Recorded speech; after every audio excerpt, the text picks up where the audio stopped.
Welcome to Mitali kitchen. আজকের recipe chilli সোয়া।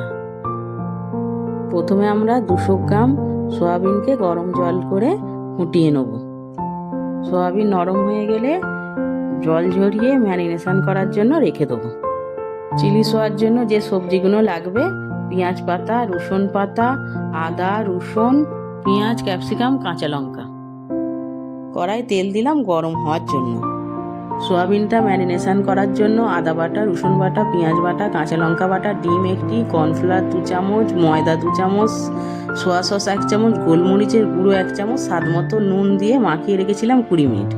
এবার তেল গরম হয়ে গেছে, ম্যারিনেশন করা সোয়াবিনগুলোকে ভালো করে ভেজে নেব। ম্যারিনেট করা সোয়াবিনগুলো ভাজা হয়ে গেছে, এবার তুলে নেব।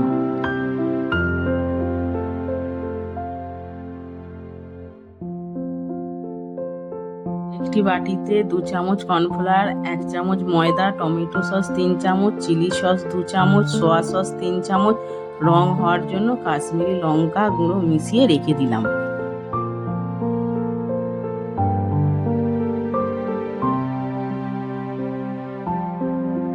তেল গরম হয়ে গেছে, পেঁয়াজটা দিয়ে দিলাম।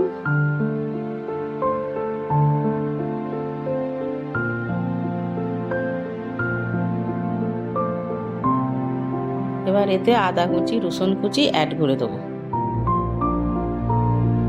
হালকা নেড়ে নেব।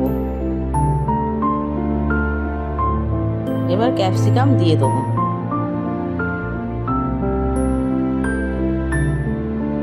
একটু নেড়ে নিয়ে এবার রসুন পাতা, পেঁয়াজ পাতা অ্যাড করে দেবো।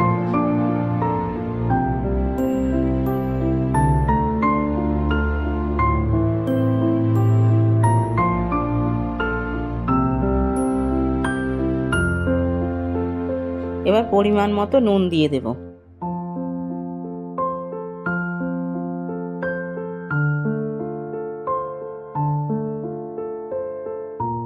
এবার অল্প চিনি দিয়ে দেব। রঙের জন্য একটু কাশ্মীরি লঙ্কা দিয়ে দেব। বাটিতে যে আগের উপকরণগুলো মেশানো ছিল সেটা দিয়ে দেবো।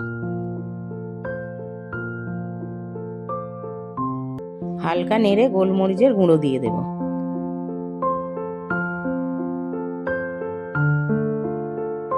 এবার মশলায় জল ঢেলে দেব। এবার ভাজা সয়াবিনগুলো দিয়ে ফুটে গেলে গ্যাস অফ করে দেবো।